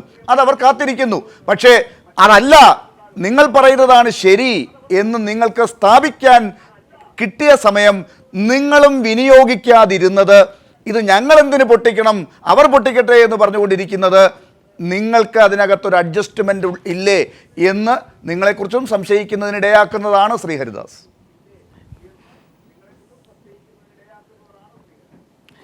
ഒരു സംശയമില്ല ലാലേ, ഞങ്ങൾക്ക് ഒന്നും മറച്ചു വയ്ക്കാനില്ല. കാരണം അത് തെളിയിക്കേണ്ടതാണ്, നിങ്ങളുടെ ചെയ്തികളിലൂടെയാണ് തെളിയിക്കേണ്ടത്. ചർച്ചകളിൽ പറഞ്ഞിട്ട് കാര്യമില്ല. ഞാൻ തിരിച്ചു വരാം. ഡോക്ടർ സമ്പത്ത് കൂടി ചർച്ചയിൽ ചേർന്നിട്ടുണ്ട്. അദ്ദേഹം ഡൽഹിയിൽ നിന്ന് നേരിട്ട് ഈ സ്റ്റുഡിയോയിലേക്ക് എത്തുകയാണ്, അതുകൊണ്ടാണ് അല്പം വൈകി എത്തിയത്. ഡോക്ടർ സമ്പത്ത്, ഡൽഹിയിലെ തണുപ്പ് രാഹുൽ ഗാന്ധിക്കും പിടിച്ചിട്ടുണ്ടോ എന്നാണ് BJP നേതാക്കൾ സംശയിക്കുന്നത്. അതാണോ സംഭവം? അതോ ശ്രീ സുരേഷ് ബാബു ചൂണ്ടിക്കാട്ടിയതുപോലെ അവർ സമയം നോക്കിയിരിക്കുക തന്നെയാണ്, അതിനുള്ള സമയം കൊടുക്കൂ എന്നാണ്? നിങ്ങൾ എന്താണ് കാണുന്നത് ഇതിനകത്ത്? അപ്പോൾ ഈ ചർച്ചയിൽ ഇങ്ങനെ ഞങ്ങൾ 3 പേരും ഇരിക്കുന്ന വേളയിൽ ഞാനിങ്ങനെ ഒന്ന് യാദൃശ്യമായി ആലോചിച്ച് പോയതാണ്. അന്ന് ഡോക്ടർ ലാല് മുമ്പ് ഈ ഓഗസ്റ്റ വെസ്റ്റ്ലാൻഡിൻ്റെ അഴിമതി സംബന്ധിച്ചുള്ള ചില വെളിപ്പെടുത്തലുകൾ ഉണ്ടായപ്പോൾ കേരളി പീപ്പിളിൽ നമ്മൾ ചർച്ചയിൽ ഞങ്ങൾ 3 പേരും ചർച്ച ചെയ്യാനുണ്ടായിരുന്നു എന്നാണ് എൻ്റെ ഓർമ്മ. താങ്കളായിരുന്നു അന്ന് മോഡറേറ്റർ ആയിരുന്നത്. ഇപ്പോൾ നമ്മൾ ഈ ഒരു ചർച്ച നടത്തുന്ന വേളയിൽ പാർലമെൻറ്റ് സമ്മേളനം, അതിൻ്റെ ശൈത്യകാല സമ്മേളനം ഇന്ന് അവസാനിച്ചു. പാർലമെൻറ്റിൻ്റെ സമ്മേളനം സാധാരണ പോലെ ജനഗണമന പാടി ആരംഭിച്ച് സമ്മേളനം പിരിയുമ്പോൾ എത്ര ബഹളത്തിലായിരുന്നാലും പിന്നീട് ഉള്ള അംഗങ്ങളെല്ലാം വന്ദേ മാതരം ചൊല്ലി പിരിയുന്നൊരു സ്ഥിതി. ഞാൻ നേരെ വിമാനത്താവളത്തിൽ നിന്ന് വന്നതാണ്. വാസ്തവത്തിൽ ഈ സമ്മേളനത്തിൽ നടക്കേണ്ടിയിരുന്ന ചർച്ചകൾ നടക്കാതെ പോയി. പാർലമെൻറ്റ് ചർച്ചകളുടെ, സംവാദങ്ങളുടെ, ആശയവിനിമയത്തിൻ്റെ, പരസ്പര ബഹുമാനത്തിൻ്റെ, വിമർശനങ്ങളുടെ, ചിലപ്പോഴൊക്കെ ആരോപണങ്ങളുടെ എല്ലാം വേദി തന്നെയാണ്. ഒരു സംശയവും വേണ്ട. പാർലമെൻ്ററി ജനാധിപത്യത്തിൽ പാർലമെൻറ്റിൻ്റെ പ്രധാനപ്പെട്ട ചുമതല അതാണ്. അതുകൊണ്ട് തന്നെയാണ് പാർലമെൻറ്റിൽ ഉന്നയിക്കുന്നതായിട്ടുള്ള ആരോപണം അത് എഴുതി കൊടുക്കട്ടെ. അതല്ല, ചിലപ്പോൾ ചില അംഗങ്ങൾ ചിലപ്പോഴെങ്കിലും ഒരു ടിറ്റ് ഫോർ ടാറ്റായിട്ടൊക്കെ തന്നെ ചിലപ്പോൾ നമ്മൾ മലയാളത്തിൽ പറയുമല്ലോ, വെറുതെ ചൊറിയാൻ വേണ്ടിയും തിരിച്ച് അതിനൊരു കുത്തു കൊടുക്കാൻ വേണ്ടിയും അങ്ങനെയൊക്കെ ഉള്ള കാര്യങ്ങൾ, ഈ തെറിക്കുത്തരം മുറിപ്പത്തൽ എന്നൊക്കെ നാട്ടുഭാഷയിൽ പറയുന്നത് പോലെ അതിനുള്ള വേദിയൊന്നും അല്ല. പക്ഷേ നമ്മളൊരു ആരോഗ്യകരമായ തരത്തിലുള്ള വിമർശനങ്ങളെല്ലാം ഉണ്ടാവേണ്ടതാണ്. അത് പാർലമെൻറ്റിൻ്റേതായിട്ടുള്ള ചില ഇമ്മ്യൂണിറ്റീസ് ഉണ്ട്. ഇംഗ്ലീഷിൽ അതിന് ഇമ്മ്യൂണിറ്റി എന്നേ പറയാൻ പറ്റുള്ളൂ. നമ്മൾ ആരെ വിമർശിച്ചിരുന്നാലും, ആർക്കെതിരെ ആരോപണം ഉന്നയിച്ചിരുന്നാലും, ആ ആരോപണങ്ങൾ, ആ പറഞ്ഞിട്ടുള്ള അത്തരം പ്രസ്താവനകൾ അത് പാർലമെൻറ്റിൻ്റെ രേഖയിൽ വരികയാണ്, റെക്കോർഡിൽ വരികയാണ്. അത് സ്പീക്കർ അല്ലെങ്കിൽ അപ്പുറത്ത് രാജ്യസഭയിലാണെങ്കിൽ ചെയർമാൻ അല്ലെങ്കിൽ ഡെപ്യൂട്ടി ചെയർമാൻ, അപ്പോൾ അധ്യക്ഷ സ്ഥാനത്ത് നിന്ന് അത് മാറ്റം ചെയ്യേണ്ടതാണെങ്കിൽ അത് പരിശോധിച്ച് അത് ഇമ്പഞ്ച് ചെയ്യുന്നില്ല എങ്കിൽ റെക്കോർഡിൽ തന്നെ വരികയാണ്. അതങ്ങനെ ഉണ്ടായാൽ അതുകൊണ്ടുണ്ടാകുന്നൊരു ഗുണം ഇപ്പം നമുക്കെല്ലാവർക്കും അറിയാവുന്നൊരു കാര്യമാണ്. അങ്ങനെ ഒരു ആരോപണത്തെ പുറത്ത് ചർച്ചയാക്കാം. ഈ ആരോപണം അവിടെ സഭയുടെ റെക്കോർഡിൽ വന്നതുകൊണ്ട് ആ റെക്കോർഡിൽ വന്നിട്ടുള്ള കാര്യത്തിന് നിങ്ങൾക്കൊരു കോടതിയിലും ചോദ്യം ചെയ്യാൻ കഴിയില്ല. പക്ഷേ അതവിടെ ഇരിക്കുന്നു, അവിടെ രേഖപ്പെടുത്തപ്പെട്ടു എന്നുള്ളത് കൊണ്ട് ആ രേഖയുടെ അടിസ്ഥാനത്തിൽ പുറത്ത് ചർച്ച നടത്താം. അതിന് കോടതിക്ക് വേറൊന്നും ചെയ്യാൻ കഴിയില്ല. കാര്യം എന്താണെന്ന് പറഞ്ഞാൽ ഇതിൻ്റെ സോഴ്സ് ഏതാണ്, സൈറ്റ് ചെയ്യുന്നത് എന്താണ്, അതെല്ലാം തന്നെ പാർലമെൻറ്റിലുള്ള ആ ചർച്ചയും പാർലമെൻറ്റിൽ ഉന്നയിച്ചിട്ടുള്ള ആരോപണങ്ങളും അവിടുത്തെ അത്തരത്തിലുള്ള സംവാദങ്ങളുമായിരിക്കും. ഇവിടെ രാഹുൽ ഗാന്ധി ഇത്തരമൊരു കാര്യത്തെ സംബന്ധിച്ച് അദ്ദേഹം വെളിപ്പെടുത്തുന്നത് ബുധനാഴ്ചയാണ്. തിങ്കളാഴ്ചയും ചൊവ്വാഴ്ചയും പാർലമെൻറ്റ് സമ്മേളിച്ചില്ല. നമ്മുടെ നാട്ടിൽ കേരളത്തിൽ തിങ്കളാഴ്ച അവധിയായിരുന്നു, അവിടെ ചൊവ്വാഴ്ചയായിരുന്നു അവധി. പിന്നീടാണ് നബി തിരുമേനിയുടെ ജന്മദിനം പ്രമാണിച്ചുള്ള അവധി അത് ഗവൺമെൻറ്റിൻ്റെ ഒഫീഷ്യൽ ഗസറ്റിൽ പരസ്യപ്പെടുത്തിക്കൊണ്ട് കേന്ദ്ര ഗവൺമെൻറ്റിന് അത് തിങ്കളാഴ്ചയായി അവർ പ്രീപോൺ ചെയ്തു. പക്ഷേ പാർലമെൻറ്റിന് നേരത്തെ തന്നെ കലണ്ടറിൽ പാർലമെൻറ്റിൻ്റെ ഷെഡ്യൂൾ അടിച്ചു വന്നപ്പോൾ ചൊവ്വാഴ്ച ആയിരുന്നത് അംഗങ്ങൾ കൂടി ആവശ്യപ്പെട്ടതുകൊണ്ട് തിങ്കളാഴ്ച കൂടി അവധി കൊടുത്തു. അപ്പോൾ അങ്ങനെ വന്നപ്പോൾ വെള്ളിയാഴ്ച പിരിഞ്ഞവർ പിന്നെ ശനി, ഞായർ, തിങ്കൾ, ചൊവ്വ, ഞാൻ ഉൾപ്പെടെ ഉള്ളവർക്ക് 4 ദിവസം നാട്ടിലേക്ക് അതിൻ്റേതായ അവസരം കിട്ടി. ബുധനാഴ്ചയെ പിന്നീട് സഭ സമ്മേളിച്ചുള്ളൂ. ഇന്നിപ്പോൾ സഭ പൂർണ്ണമായി സമ്മേളിച്ചാൽ പോലും ഉച്ചയ്ക്ക് ശേഷം സ്വകാര്യ ബില്ലുകളും സ്വകാര്യ പ്രമേയങ്ങളും മാത്രമേ ചർച്ചയ്ക്ക് എടുക്കുള്ളായിരുന്നു. വാസ്തവത്തിൽ ചർച്ച ചെയ്യണമായിരുന്നെങ്കിൽ 2 ദിവസമായി ചർച്ച നടക്കുള്ളായിരുന്നു. അത് ബുധനും വ്യാഴവുമാണ്. അത് വാസ്തവത്തിൽ വല്ലാതെ ബോധപൂർവം ഭരണകക്ഷി അംഗങ്ങൾ തന്നെ ആ ചർച്ച ഉണ്ടാകാതെ അട്ടിമറിക്കാൻ നന്നായി അവർ പറഞ്ഞു. ആ നിലയ്ക്ക് ഇന്ന് രാഹുൽ ഗാന്ധി അവിടെ പറയുമെന്ന് പ്രതീക്ഷിച്ചത് ശരിയല്ല. അങ്ങനെ പ്രതീക്ഷിക്കേണ്ടതില്ലായിരുന്നു. ഇന്നത് ഇങ്ങനെ ഒരു ചർച്ചയ്ക്ക് അല്ല, എനിക്കങ്ങനെ ഒരു പ്രതീക്ഷ ഇല്ലായിരുന്നു. കാരണം സഭ അങ്ങനെ നടക്കാൻ യാതൊരു സാധ്യതയും ഇല്ല എന്നുള്ളത് തന്നെ. ആകെ നടക്കാൻ സാധ്യത ഇന്നിപ്പോൾ ലോക്സഭയിൽ നടന്ന എന്താ, ഒരു 45 46 റിവൈസ്ഡ് ലിസ്റ്റ് ഓഫ് ബിസിനസ് ഞങ്ങൾക്ക് രാവിലെ കിട്ടിയപ്പോൾ അത് തന്നെ ഒരു ബണ്ടിലുണ്ട്. അപ്പോൾ ആ ബണ്ടിലെന്ന് പറയുന്നതിൽ ഈ മന്ത്രിമാർ സഭയുടെ മേശപ്പുറത്ത് വയ്ക്കാനുള്ള രേഖകൾ, റിപ്പോർട്ടുകൾ, അങ്ങനെ പല കാര്യങ്ങൾ, ചിലപ്പോൾ CAG റിപ്പോർട്ടുകൾ ഉൾപ്പെടെയുള്ള കാര്യങ്ങൾ, ഇപ്പോൾ ഇതുപോലെ സ്റ്റാൻഡിംഗ് കമ്മിറ്റികളുടെ റിപ്പോർട്ടുകൾ, സെലക്ട് കമ്മിറ്റികളുടെ റിപ്പോർട്ടുകൾ, ചിലപ്പോൾ ഏതെങ്കിലും കമ്മിറ്റിക്ക് സമയം നീട്ടി ചോദിക്കാനുണ്ടെങ്കിൽ അത് സംബന്ധിച്ചുള്ള കാര്യങ്ങൾ, പിന്നെ സ്റ്റാൻഡിംഗ് കമ്മിറ്റികളുടേതായിട്ടുള്ള റിപ്പോർട്ടിന്മേലെടുത്തിട്ടുള്ള ആക്ഷൻ ടേക്കിനെ സംബന്ധിച്ച് മന്ത്രിമാർ അവിടെ വയ്ക്കുന്നതായിട്ടുള്ള രേഖകൾ. അതിലാകെ ഇത്രേ പറയുള്ളൂ, സ്പീക്കറുടെ അനുമതിയോടുകൂടി ഞാൻ ഈ രേഖകൾ സഭയുടെ മേശപ്പുറത്ത് വയ്ക്കുന്നു, അതിനായി അനുമതി തേടുന്നു എന്നുള്ളത് ഇംഗ്ലീഷിലോ ഹിന്ദിയിലോ പറയുമെന്നുള്ളത് മാത്രമേ ഉള്ളൂ. പക്ഷേ ഒരു 46 പേര് ഇത് പറയണമെങ്കിൽ തന്നെ ഏതാണ്ട് ഏറ്റവും കുറഞ്ഞത് 30 മിനിറ്റിലധികം എടുക്കും. വീണ്ടും പഴയപടിയിലേക്ക് തന്നെ ചെല്ലും. അപ്പോൾ ആ നിലയ്ക്ക് ശ്രീ PM സുരേഷ് ബാബു ഇപ്പോൾ ഇവിടെ പറഞ്ഞതുപോലെ ഇന്ന് രാഹുൽ ഗാന്ധി പറയാതിരുന്നതിൻ്റെ ടൈം ഫ്രെയിം നമ്മൾ ചർച്ച ചെയ്തിട്ട് കാര്യമില്ല. ഇനി മണിക്കൂറുകൾ കഴിഞ്ഞിട്ടേ ഉള്ളൂ. അത് കഴിഞ്ഞ് ചിലപ്പോൾ നാളെയോ മറ്റന്നാളോ ഉള്ള ദിവസങ്ങൾ നമ്മൾ കാണേണ്ടതുണ്ട്. ഗോവയിൽ ഇന്നിപ്പോൾ ഒരു തെരഞ്ഞെടുപ്പിൻ്റെ വേദിയിൽ രാഹുൽ ഗാന്ധി സംസാരിക്കുന്നതാണ് നമ്മൾ വൈകുന്നേരം കാണുന്നത്. അപ്പോൾ ആ ഒരു തെരഞ്ഞെടുപ്പ് മൂഡിൽ ആണ്. ലാല് പറഞ്ഞതിലൊരു കാര്യം, നമ്മളിപ്പോൾ ഇത് സ്വാഭാവികമായി നമ്മുടെ ചർച്ചയിലൊരു ഇൻഫോർമേറ്റീവ് ആയിട്ടായിരിക്കുമല്ലോ. കാരണം ഇതിപ്പോൾ ശ്രീ സുരേഷ് ബാബു ആയാലും KVS ചേട്ടനായിരുന്നാലും ഈ ഒരു ചർച്ചയിൽ നമ്മളൊരു വാശിയോടുകൂടി ഒരു ആരോപണ പ്രത്യാരോപണങ്ങളൊന്നും അല്ലല്ലോ. അവർ മുതിർന്നവരെല്ലാവരും ഈ കാര്യത്തിൽ ഒരു ഇൻഫോർമേറ്റീവ് ആയിട്ടുള്ളൊരു ഡിസ്കഷനാണ് അവരുമെല്ലാം നടത്താറുള്ളത്. ഈ വാസ്തവത്തിൽ ഈ പ്രതിപക്ഷ നേതാവില്ല, നേതാവെന്നൊരു പദവി ഇപ്പോൾ കൊടുത്തിട്ടില്ല. ഏറ്റവും വലിയ പ്രതിപക്ഷ കക്ഷിയുടെ നേതാവെന്നുള്ള നിലയിൽ മല്ലികാർജ്ജുന ഖാർഗെ വാസ്തവത്തിൽ ഇത് സംബന്ധിച്ച് അതിപ്പോൾ ചട്ടം 193 ചട്ടം 184 അതല്ല ചട്ടം 56 പ്രതിപക്ഷം പിന്നീട് പറഞ്ഞത് ഏത് ചട്ടം വേണോ ആയിക്കോട്ടെ, ബഹുമാനപ്പെട്ട സ്പീക്കർ തീരുമാനിച്ചാൽ മതി, ഞങ്ങൾ ചർച്ചയ്ക്ക് തയ്യാറാണ്. പക്ഷേ ഭരണകക്ഷി തയ്യാറല്ല, ഭരണപക്ഷം തയ്യാറല്ല. ഇതാണ് ഉണ്ടായത്. അത് മാത്രമല്ല, നമ്മളൊരു പാർലമെൻ്ററി കാര്യമന്ത്രി ശ്രീ അനന്ത്കുമാർ, ഞാൻ അദ്ദേഹത്തോട് എല്ലാ ബഹുമാനവും സൂക്ഷിച്ചുകൊണ്ട് തന്നെ പറയുകയാണ്, അത്തരത്തിലൊരു ആരോപണത്തിന് പ്രത്യാരോപണമോ അല്ലെങ്കിൽ വരാനിരിക്കുന്ന ആരോപണത്തിന് പ്രത്യാരോപണമോ എന്നുള്ള നിലയിൽ സഭയിൽ അങ്ങനെ ഒരു കാര്യത്തിൻ്റെ ഒരു കാറ്റടിച്ചു വിടുന്ന നിലയിലേക്ക് ആ ഒരു സഭ പ്രക്ഷുബ്ധമാക്കാനായി അങ്ങനെ ഒരു മന്ത്രി ചെയ്യുന്നത് ഉചിതമാണോ എന്നെനിക്ക് സംശയം. ഞാൻ ഒന്ന് ഇടപെട്ടിട്ട് ശ്രീ KVS ഹരിദാസ്, അത് വളരെ പ്രസക്തമാണ്. ഇപ്പോൾ ഡോക്ടർ സമ്പത്ത് ചൂണ്ടിക്കാട്ടിയ ബുധനാഴ്ച മുതലുള്ളൊരു സമയം വളരെ പ്രധാനപ്പെട്ടതാണ്. ബുധനാഴ്ച കഴിഞ്ഞ് ഒരൊറ്റ മണിക്കൂറിൽ പോലും ഭരണകക്ഷി BJP പാർലമെന്റിൽ പ്രതിപക്ഷത്തെ സംസാരിക്കാൻ അനുവദിച്ചില്ല.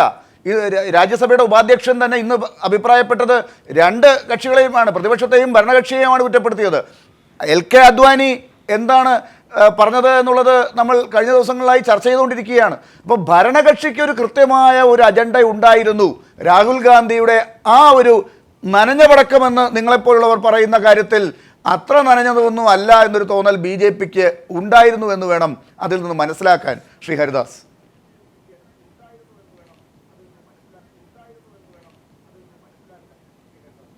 അല്ലേ ഞാൻ ഒരു കാര്യം സൂചിപ്പിക്കാം. ഈ പാർലമെൻറ്റിൽ ഡിസ്കഷൻസ് നടക്കണം, ചർച്ച നടക്കണം എന്ന കാര്യത്തെക്കുറിച്ചൊന്നും ഞങ്ങൾക്കാർക്കും അഭിപ്രായ വ്യത്യാസമില്ല. ഞാൻ ഒരു കാര്യം കൂടി പറയാം. പ്രധാനമന്ത്രി സഭയിൽ ഹാജരാകുന്നതിൽ കുറച്ചുകൂടി താല്പര്യം കാണിക്കണം എന്ന് വ്യക്തിപരമായിട്ട് വിചാരിക്കുന്ന ഒരാളും കൂടിയാണ് ഞാനത് തുറന്ന് പറഞ്ഞിട്ടുകൊണ്ട് എഴുതിയിട്ടുള്ള ആൾ തന്നെയാണ്. കാരണം അത്തരം കാര്യങ്ങളിലൊക്കെ ശ്രീ KVS ഹരിദാസ്, ഞാൻ അവിടെ ഒന്ന് ഇടപെടട്ടെ. ഇത്ര വളരെ പ്രധാനപ്പെട്ട ഒരു കാര്യം അങ്ങ് അഭിപ്രായപ്പെടുന്നു. പ്രധാനമന്ത്രി സഭയിൽ വരണം, സംസാരിക്കണം. അതൊരു ചെറിയ കാര്യമല്ല. അത് ഒഴുക്കൻ മട്ടിൽ എവിടെയെങ്കിലും എഴുതിയിട്ട് ബാക്കി കാര്യങ്ങളെക്കുറിച്ച് നമുക്ക് എടുക്കാൻ പറ്റില്ലല്ലോ. അത് നടന്നു കഴിഞ്ഞാൽ, അങ്ങ് അഭിപ്രായപ്പെട്ട ആ കാര്യം നടന്നു കഴിഞ്ഞാൽ 90% പ്രശ്നം തീർന്നു. പ്രധാനമന്ത്രി സംസാരിക്കുക എന്നുള്ളതായിരുന്നല്ലോ പ്രതിപക്ഷം ബുധനാഴ്ചയ്ക്ക് മുൻപ് വരെ ആവശ്യപ്പെട്ടുകൊണ്ടിരുന്നത്. അത് കഴിഞ്ഞാണല്ലോ ബോംബ് വന്നത്. ലാലെ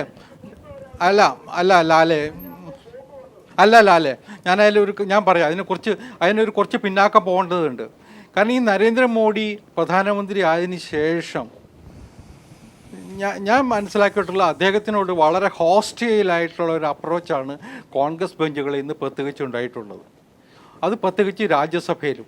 കാരണം അദ്ദേഹത്തിനോടുള്ള ഒരു അത് ഇപ്പോൾ തുടങ്ങിയതല്ല, അദ്ദേഹം ഗുജറാത്തിൽ ചീഫ് മിനിസ്റ്റർ ആയിരുന്നത് മുതൽ തുടങ്ങിയിട്ടുള്ള ഒരു ഹോസ്റ്റൈൽ എന്തിനാണ് വ്യക്തിപരമായ അത്തരത്തിലുള്ള സമീപനങ്ങളെ പാർലമെന്റിനകത്ത് നമ്മൾ നോക്കുന്നത്, ഇങ്ങനെയുള്ള ചർച്ചകളിൽ എടുക്കുന്നത്? പ്രധാനമന്ത്രിയെ കുറിച്ച് വ്യക്തിപരമായി അല്ലെങ്കിൽ പ്രതിപക്ഷ നേതാവിനെ കുറിച്ച്, രാഹുൽ ഗാന്ധിയെ കുറിച്ച് തന്നെ പല അഭിപ്രായങ്ങളുണ്ട്.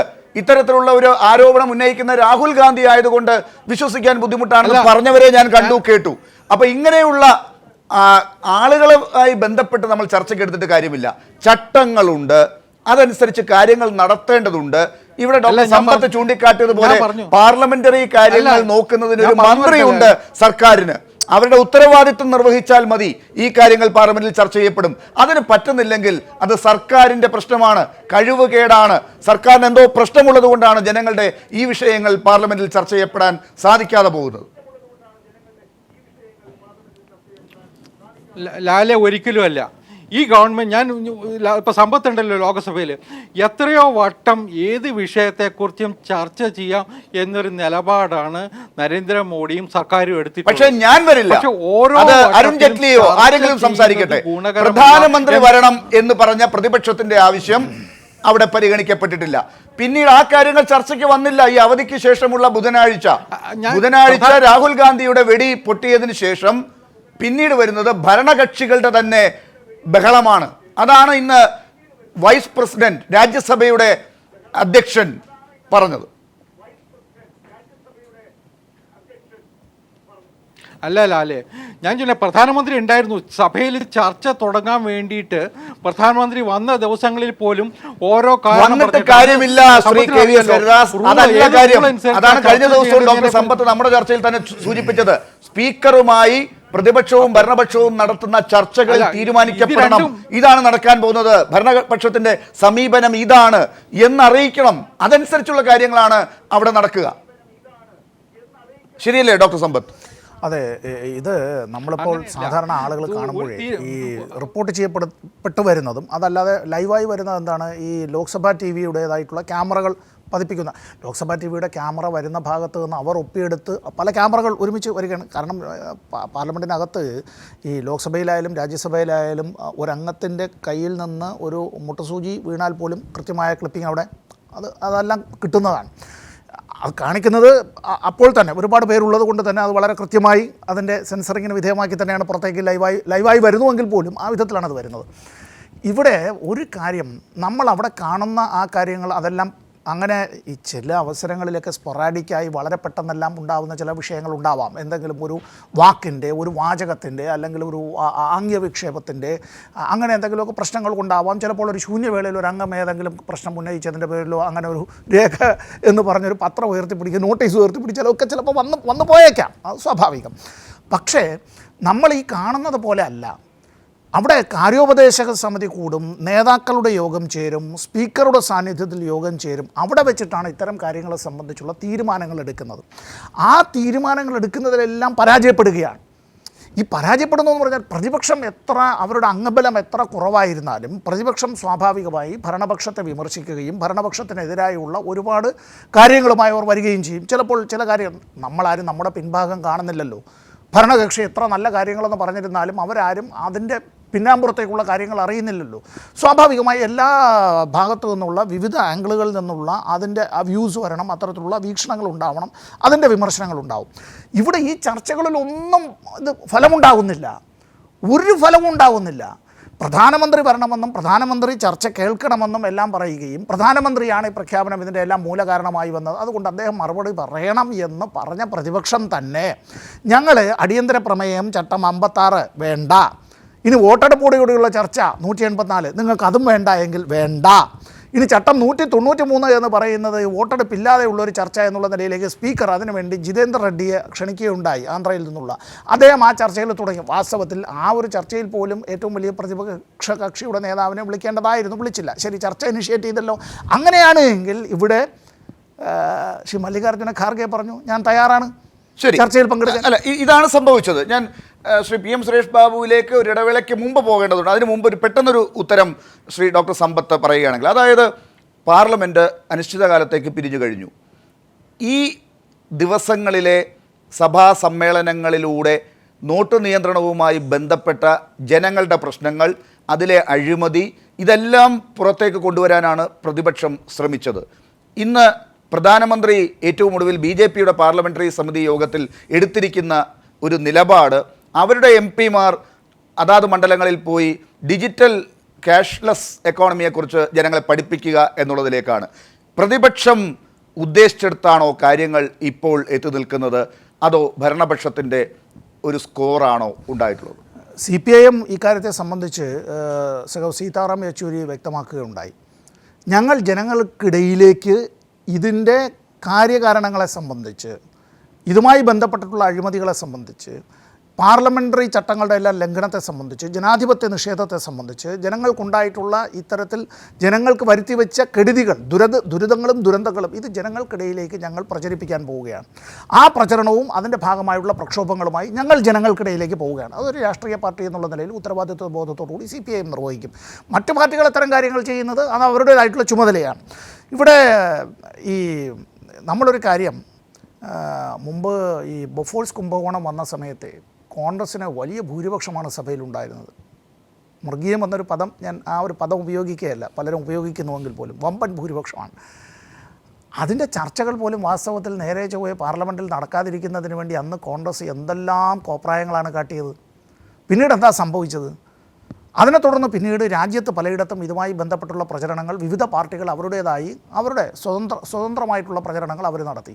പാർലമെൻറ്റ് അംഗങ്ങളുടേതായ പ്രവർത്തനത്തിന് സമ്മതിക്കാത്തത് കൊണ്ട് പിന്നീട് പാർലമെൻറ്റ് അംഗത്വം അവർ കൂട്ടമായി രാജിവെച്ചു, അടുത്തൊരു തെരഞ്ഞെടുപ്പിലേക്കും പോയി. ഓർമ്മയുണ്ടല്ലോ. പാർലമെൻറ്റിൻ്റേതായിട്ടുള്ള ചുമതലകൾ നിർവഹിക്കുന്നതിൽ എപ്പോഴും ഭരണകക്ഷിക്കുള്ളൊരു പങ്ക് മുഖ്യമാണ്.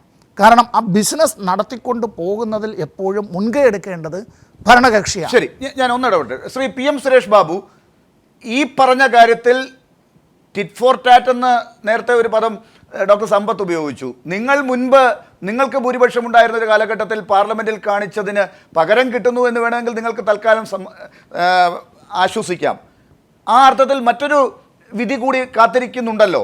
അന്ന് ഭരണകക്ഷിക്കേറ്റ പരാജയം, അതിനുശേഷമുള്ള ഘട്ടങ്ങളിൽ ഭരണകൂടത്തിനേറ്റ പരാജയം, ഭരണകക്ഷിക്കേറ്റ പരാജയം ഇന്നിപ്പോൾ ഭരിക്കുന്നവർക്കും ഇനി പ്രതീക്ഷിക്കാം. ജനങ്ങളിൽ നിന്ന് ആ തിരിച്ചടി അവർക്കും ലഭിച്ചേക്കാം. അതാണോ നിങ്ങളുടെയും പാഠം? നിങ്ങൾ അതാണോ കാത്തിരിക്കുന്നത്? അതിൻ്റെ തുടക്കമാണോ ഇന്ന് ഗോവയിൽ രാഹുൽ ഗാന്ധി പ്രചരണത്തിലേക്ക് ഇറങ്ങുന്ന ഘട്ടം കാണുന്നത്? ഈ ബുള്ളറ്റ് പ്രൂഫ് തെളിവ് തൽക്കാലം ഇന്നത്തെ ദിവസം മാറ്റിവെച്ചുകൊണ്ട് ജനങ്ങളിലേക്ക് ഇറങ്ങിച്ചെന്ന് അത് ഘട്ടം ഘട്ടമായി വെളിപ്പെടുത്താം. അങ്ങനെ തിരിച്ചടി അവിടെ തുടങ്ങട്ടെ. മറ്റവർ തെരഞ്ഞെടുപ്പ് നോക്കിയാണ് BJP തുടങ്ങി വെച്ചതെങ്കിൽ നോട്ട് നിയന്ത്രണം, നിങ്ങളും അതേ പ്ലാറ്റ്ഫോമിൽ കാത്തിരിക്കുന്നു മറുപടി പറയാൻ. അതാണോ കാണേണ്ടത്?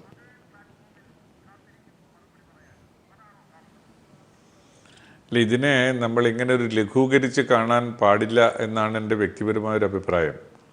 ഇത് രാജ്യത്തിൻ്റെ സുരക്ഷയെ സംബന്ധിച്ച്, രാജ്യത്തിൻ്റെ സാമ്പത്തിക ഘടനയെ സംബന്ധിച്ച്, ലോകരാജ്യങ്ങളിൽ റേറ്റ് ചെയ്യപ്പെടുന്ന ഇന്ത്യയുടെ കറൻസിയെക്കുറിച്ച് ഒക്കെ ബാധിക്കുന്ന ചില വിഷയങ്ങളാണ്.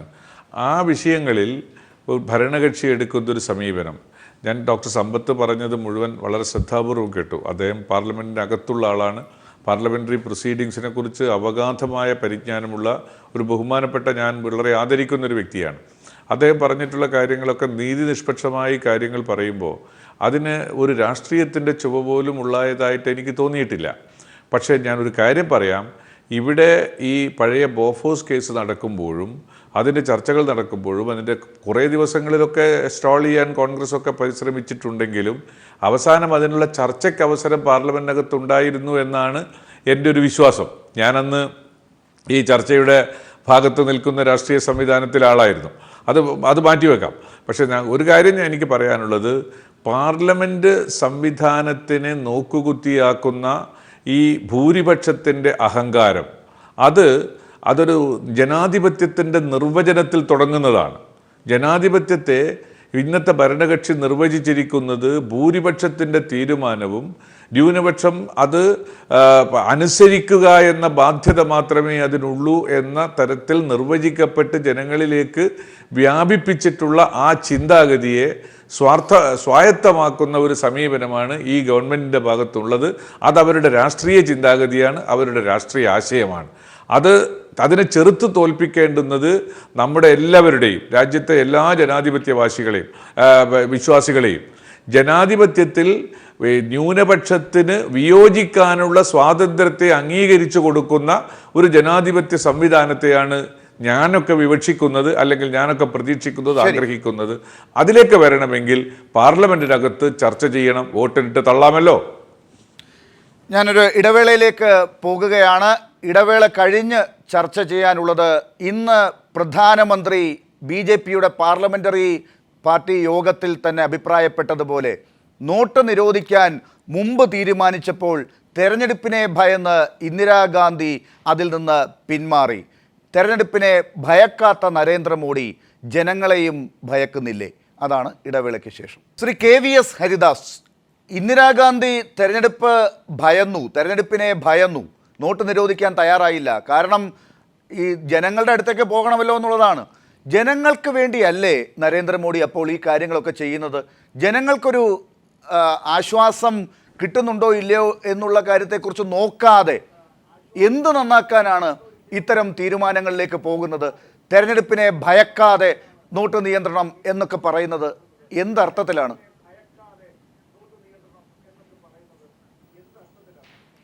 അല്ല, ഈ 71 സംഭവമാണ് നരേന്ദ്രമോദി ഇന്ന് പാർലമെൻ്ററി പാർട്ടി മീറ്റിങ്ങിൽ ഉന്നയിച്ചു എന്ന് പറയുന്നത്. YB ചവാനായിരുന്നു അന്നത്തെ ധനകാര്യമന്ത്രി.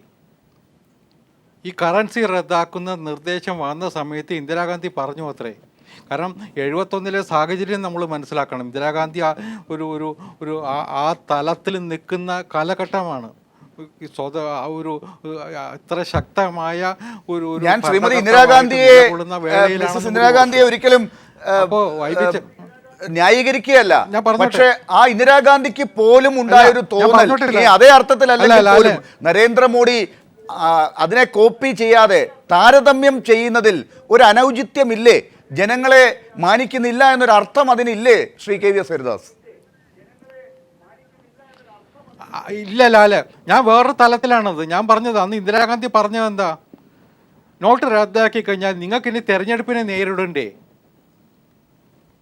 തെരഞ്ഞെടുപ്പ് നേരിടേണ്ട എന്നാണോ നിങ്ങളുടെ ഉദ്ദേശം എന്ന് ഇന്ദിരാഗാന്ധി ചോദിച്ചു എന്നാണ് പറയുന്നത്. ഇപ്പോൾ ഉള്ള പ്രശ്നം എന്താ? തെരഞ്ഞെടുപ്പ് ഉൾപ്പെടെയുള്ള കാര്യങ്ങളെ നേരിടാൻ BJP സജ്ജമാണ് ഈ പ്രശ്നത്തിൽ. കഴിഞ്ഞ ഇതിന് ഈ തീരുമാനം എടുത്തതിന് ശേഷം നടന്ന തെരഞ്ഞെടുപ്പുകളിലൊക്കെ തന്നെ BJPക്ക് വലിയ വിജയം നേടാൻ കഴിഞ്ഞിട്ടുണ്ട്. അത് തദ്ദേശ സ്വയംഭരണ തെരഞ്ഞെടുപ്പായിരിക്കാം, അല്ലെങ്കിൽ ശ്രീ KVS ഹരിദാസ്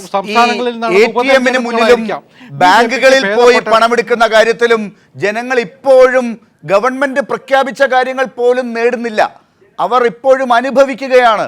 ആദ്യം ജയ് വിളിച്ചവരൊക്കെ ഇപ്പോൾ തിരിച്ചു പറയുന്നില്ല, കുറച്ചുപേരെങ്കിലും നിശബ്ദരാണ്. ഇതൊക്കെ അങ്ങയെപ്പോലുള്ളവർക്കും അറിയാവുന്ന കാര്യമാണ്. ഇവരുടെയൊക്കെ ഈ വിഷമങ്ങളെക്കുറിച്ച് ഒരു നോട്ടം പോലും ഇല്ലാതെ എങ്ങനെയാണ് ഇത്തരത്തിൽ രാജ്യത്തിന് വേണ്ടിയാണ്, കള്ളപ്പണം പിടിക്കാനാണ് എന്ന് വീണ്ടും വീണ്ടും പറഞ്ഞ് ഈ കാര്യത്തെ മുന്നോട്ട് കൊണ്ടുപോകുന്നത്? തെരഞ്ഞെടുപ്പിൽ ഇതൊന്നും പറയണ്ട എന്നാണോ?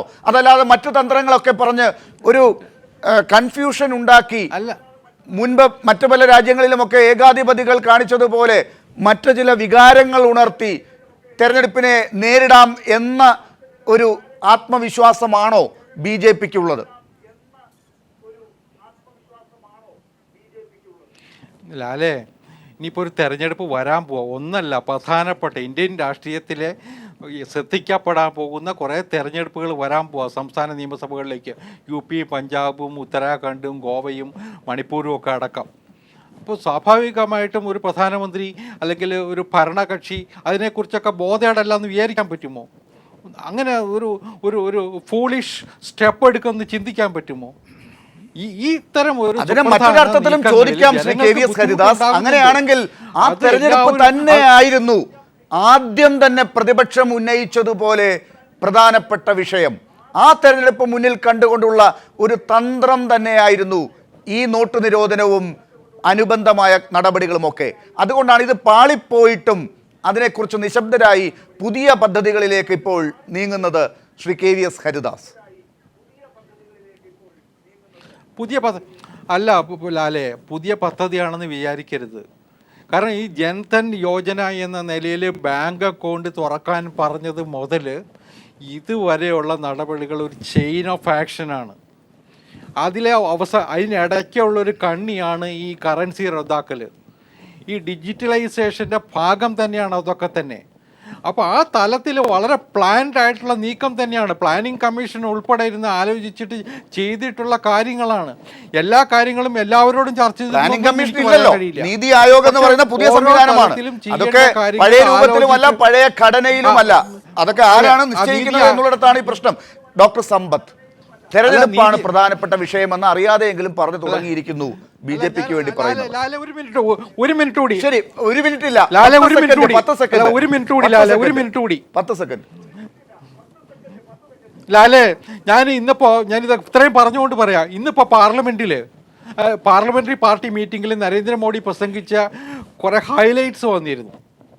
നമ്മളൊക്കെ ശ്രദ്ധിച്ചിട്ടുണ്ടാവും. അതിൽ നരേന്ദ്രമോദി എടുത്തു കാട്ടിയ ഒരു പ്രധാനപ്പെട്ട കാര്യം എനിക്ക് മനസ്സിൽ ഫീൽ ചെയ്തത്, this has hit their cash reserves. അതിന്റെ ബേജാറാണ് ഇവർ കാണിക്കുന്നത്. ഇതാണല്ലോ ആദ്യത്തെ ദിവസം പറഞ്ഞതും പ്രതിപക്ഷവുമായി ഒത്തുപോകാത്തതും പാർലമെന്റ് ബഹളമയമായതും അത് തന്നെ അവസാനവും പറഞ്ഞു ഡോക്ടർ സമ്പത്ത്. അതിനുശേഷം അതിന്റെ പിന്നാലെയാണ് രാഹുൽ ഗാന്ധി നിവേദന സംഘവും കൂടി നരേന്ദ്രമോദി പോയി കാണാൻ പോകുന്നതും. അപ്പൊ എന്താണ് അവിടെ കാണിച്ചത്? നരേന്ദ്രമോദി എന്താണ് രാഹുൽ ഗാന്ധിയുടെ മുമ്പിൽ കാണിച്ചത് എന്നാണ് അറിയേണ്ടത്. അത് പറയുന്നില്ലല്ലോ ഡോക്ടർ സമ്പത്ത്. അത് കോൺഗ്രസ്സുകാർ പറയട്ടെ. ലാലേ കോൺഗ്രസ്സുകാർ പറയട്ടെ നിങ്ങൾക്ക് ലാലേ. ഉത്തരവാദിത്തമുണ്ട്. ഞാൻ സമയമില്ല ഡോക്ടർ സമ്പത്ത്. രാഹുൽ ഗാന്ധി എന്താ പറയാൻ ഉദ്ദേശിച്ചതെന്ന് ഞങ്ങൾക്കറിയില്ല. കാരണം ആ ഒരു പത്രസമ്മേളനത്തിൽ ഞങ്ങൾ പങ്കെടുത്തിരുന്നില്ല. ഇന്ന് രാഷ്ട്രപതിയെ കാണാനായി പോയിരുന്ന ആ ഒരു എം പിമാരുടെ അത്തരത്തിലുള്ളൊരു കൂട്ടായ്മ അതിൽ ഞങ്ങളുണ്ടായിരുന്നില്ല. ഞങ്ങളുടേതായിട്ടുള്ള നയം വ്യക്തമാക്കിയിട്ടുണ്ട്. ഒന്ന്, ഈ ഡിമോണിറ്റൈസേഷൻ എന്നുള്ള പദം കൊണ്ടാണ് പറയുന്നതെങ്കിലും ഈ 1000-500 രൂപയുടെ നോട്ടുകൾ പിൻവലിച്ചത് ഇതിപ്പോൾ 1970-ലോ 71-ലോ 100 രൂപയുടെ വില എന്തായിരുന്നു എന്ന് ചോദിച്ചാൽ 1984 പോലും നമ്മുടെ ഈ സ്റ്റുഡിയോയ്ക്ക് അടുത്തുള്ള ഏറ്റവും നല്ല ബിരിയാണി കിട്ടുന്ന കടയിൽ 4 രൂപ 50 പൈസയ്ക്ക് മട്ടൺ ബിരിയാണി കിട്ടുന്ന ഒരു കാലം 1984. 71-ൽ 100 രൂപയുടെ വില എത്ര എന്നുള്ളത് ഹരിദാസ് ചേട്ടനും അതുപോലെ തന്നെ നമ്മളും എല്ലാം ഒന്ന് ആലോചിച്ചാൽ മതി. ഇവിടെ ഈ ഞങ്ങൾ ഇതിൽ പറഞ്ഞ കാര്യം ഇത്രയാണ്. ഇതുകൊണ്ട് ജനങ്ങൾക്ക് ബുദ്ധിമുട്ടുണ്ടാകരുത്. നിങ്ങൾ ആവശ്യത്തിനുള്ള ചെറിയ ഡിനോമിനേഷനിലുള്ള ചെറിയ തുകകൾക്കുള്ള കറൻസി അത് ജനങ്ങൾക്ക് പകരം എത്രയും പെട്ടെന്ന് ലഭ്യമാക്കണം. ഇത് മാറ്റിയെടുക്കുന്നതിന് വേണ്ടിയിട്ടുള്ള നിയന്ത്രണങ്ങൾ ഇങ്ങനെ അടിച്ചേൽപ്പിക്കുന്നത് ശരിയല്ല. പണം അധ്വാനിച്ച് ഇത് അൺഓർഗനൈസ്ഡ് അസംഘടിത മേഖലയിലും ഇൻഫോർമൽ സെക്ടറിലും കാർഷിക മേഖലയിലും കർഷക തൊഴിലാളികളെയൊക്കെ അത് വല്ലാതെ ബാധിക്കും. ഇത് നമ്മൾ എന്നും ഇത് ചർച്ച ചെയ്യുന്നതിൻ്റെ ഞാൻ ചോദിക്കട്ടെ, ഈ രാജ്യത്തിൻ്റെ ചരിത്രത്തിൽ പണ്ട് യുദ്ധകാലത്തൊന്നും ടെലിവിഷൻ ഇല്ലായിരുന്നു. പക്ഷേ ഈ ടെലിവിഷൻ വന്നതിന് ശേഷം ടെലിവിഷൻ വൈകുന്നേരം ഇങ്ങനെ കാണുകയും ചിലരെങ്കിലും ഈ ചർച്ചകൾ ചിലരെങ്കിലും അത് കൗതുകപൂർവ്വം വീക്ഷിക്കുകയും അതുപോലെ മറ്റു കാര്യങ്ങൾക്കെല്ലാം നമ്മൾ അറിയുന്നതിന് വേണ്ടി ഒരു ഇൻഫോർമേറ്റീവായിട്ടുള്ളൊരു മീഡിയ എന്നുള്ള നിലയിൽ ടെലിവിഷനെ ഉപയോഗിക്കുകയും ചെയ്യുന്ന ആളുകളെല്ലാം വന്നിട്ടുള്ളപ്പോഴും ഇത്രയും ദിവസം കഴിഞ്ഞ 8-ാം തീയതി രാത്രി മുതൽ നവംബർ 8-ാം തീയതി മുതൽ ഇന്ന് ഡിസംബർ 16-ാം തീയതി രാത്രി വരെ ഈ രാജ്യത്തെ സർവമാന ടെലിവിഷൻ സീരിയൽ, അത് ഞാൻ പറയുന്നത് ഇംഗ്ലീഷ് ആയാലും ഹിന്ദി ആയാലും മറ്റ് ദേശീയ ഭാഷകൾ പ്രാദേശിക ഭാഷകൾ ഏതായിരുന്നാലും എല്ലാത്തിലും ഇത്തരം ഒരു ചർച്ച വരണമെങ്കിൽ അത്രമാത്രം ഇത് ജനങ്ങളെ ബാധിക്കുന്ന ഒരു വിഷയമായതുകൊണ്ട് ജനങ്ങളുടേതായ ദുരിതമുള്ളത് കൊണ്ടാണ്. രണ്ടാമത്തെ കാര്യം, ഞാൻ ചേട്ടനോട് ഞാൻ പിന്നീട് അത് സ്വകാര്യമായി ഞങ്ങൾ സംസാരിക്കുമ്പോൾ ഞാൻ പറയാം. ഇന്ന് BJPയുടേതായിട്ടുള്ള യോഗങ്ങളിൽ പ്രധാനമന്ത്രി പങ്കെടുത്ത് അവരുടെ അധ്യക്ഷനം പങ്കെടുത്താലെല്ലാം തന്നെ പഴയകാലത്തെ കോൺഗ്രസിൻ്റെ ഒരു സൈക്കോ ഫാൻസി എന്ന് പറയാവുന്നത് പോലെ മുഖസ്തുതി പറയുന്ന നിലയിലേക്ക് അതിലുള്ള മത്സരമുണ്ടാവും.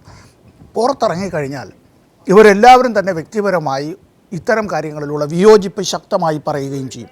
ഞാൻ തുറന്നു പറയുകയാണ്, എന്നോടൊപ്പം ചില ടെലിവിഷൻ ചർച്ചകളിൽ പങ്കെടുത്തിട്ടുള്ള BJP MP-മാർ തന്നെ മൈക്കെല്ലാം ഊരി വെച്ച് അത് കഴിഞ്ഞ് ഞങ്ങൾ ചായ കുടിക്കുന്ന വേളയിൽ അവിടെ വെച്ച് തന്നെ പറഞ്ഞിട്ടുണ്ട്. ആങ്കർ ഉൾപ്പെടെ ഇരിക്കുമ്പോഴാണ് പറയുന്നത്, ഇത് വാസ്തവം the idea was good but on the implementation side it was a big flop.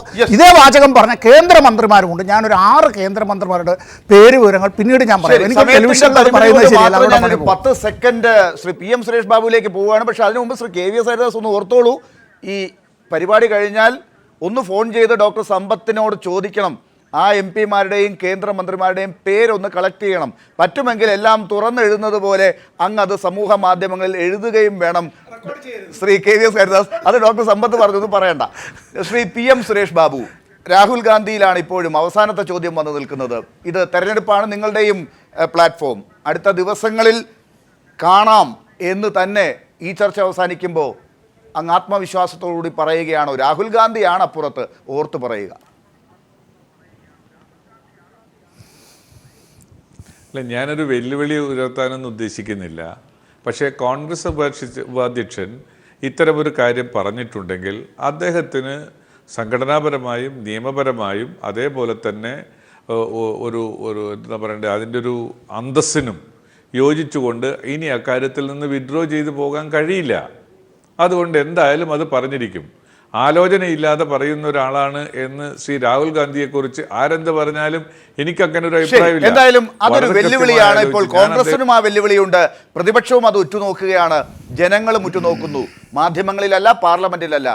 ഇത് തെരഞ്ഞെടുപ്പ് നടക്കുന്ന സംസ്ഥാനങ്ങളിലെ ജനങ്ങളുടെ മുമ്പാകെ ആകാം ഒരുപക്ഷെ ആ വെളിപ്പെടുത്തൽ.